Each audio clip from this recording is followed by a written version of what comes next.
Hi guys, welcome back to योमा TV. आज मैं आपको बताऊंगी कुछ हिस्ट्री के रिलेटेड बहुत ही इंटरेस्टिंग फैक्ट्स जो आपने आज तक नहीं सुने होंगे।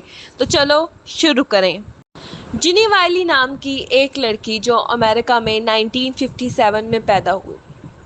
इस लड़की को 1.5 साल की उम्र में इसके पेरेंट्स ने एक रूम में बंद कर दिया और इसका राब्ता बाकी सब लोगों से तोड़ दिया गया। ये लड़की उस कमरे में 11 साल तक बंद रही, जहां पर इससे किसी ने भी किसी भी किस्म का कोई राब्ता नहीं रखा। 13 साल की उम्र में जब इस लड़की को रेस्क्यू किया गया तो डॉक्टर्स को इस बात का इल्म हुआ कि इस लड़की की मेंटल ग्रोथ अभी भी 1 साल के बच्चे की जितनी थी। जैक कॉम मिलर नाम का एक अमेरिकन सोल्जर जिसने अमेरिकन सिविल वॉर में हिस्सा लिया, इस शख्स के जंग के दौरान बीचों बीच सर में गोली लगी, जिसकी वजह से इसके साथियों को लगा कि ये मर चुका है और वो इसकी बॉडी को बैटलफील्ड में छोड़ के चले गए। लेकिन कुछ ही घंटों बाद जैक कॉम को होश आया और इसने पता नहीं किस तरह अपने आप को रेस्क्यू किया। इस वाक़े के 54 ईयर्स बाद भी जैक कॉम मिलर जिंदा रहे, मगर इनके माथे पर वो बुलेट होल हमेशा रहा। 1950 में एक एल्सा डिबर नामी औरत की मौत होती है। डॉक्टर इसको मरा हुआ साबित करते हैं और इसकी लाश को एक कॉफिन में डाल के रख दिया जाता है। इसकी आखिरी रस्मात एक दिन बाद की जाएंगी क्योंकि इसकी बहन को किसी दूर शहर से आना होता है। जब इसकी बहन आती है तो वो कहती है कि मैं अपनी बहन को आखिरी मर्तबा देखना चाहती हूँ, जिसके लिए कॉफिन का ढक्कन दोबारा खोला जाता है।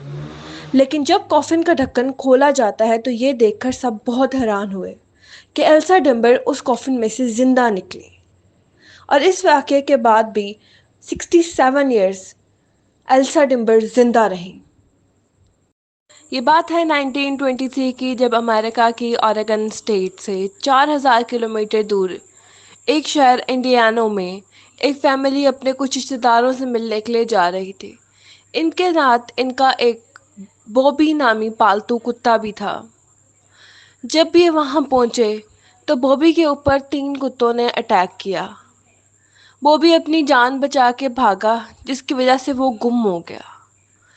उस फैमिली ने उसको ढूंढने की बहुत कोशिश में की, मगर उन्हें बॉबी ना मिला, जिसकी वजह से वो वापस घर चले गए। लेकिन 6 महीनों बाद कुछ इस तरह हुआ कि देखकर सब हैरान हो गए। 6 महीनों बाद बॉबी अपने घर वापस आ गया। 4000 किलोमीटर का सफ़र तय करके बॉबी वापस आ गया। है ना ये इंटरेस्टिंग कहानी। 1991 में रिचर्ड क्लिंक हैमर नामी एक शख्स अपनी बीवी के साथ रहा करता था। एकदम से इसकी बीवी इसके घर से लापता हो जाती है। पुलिस ने उसको बहुत ढूंढने की कोशिश की, मगर कोई सुराग ना मिला।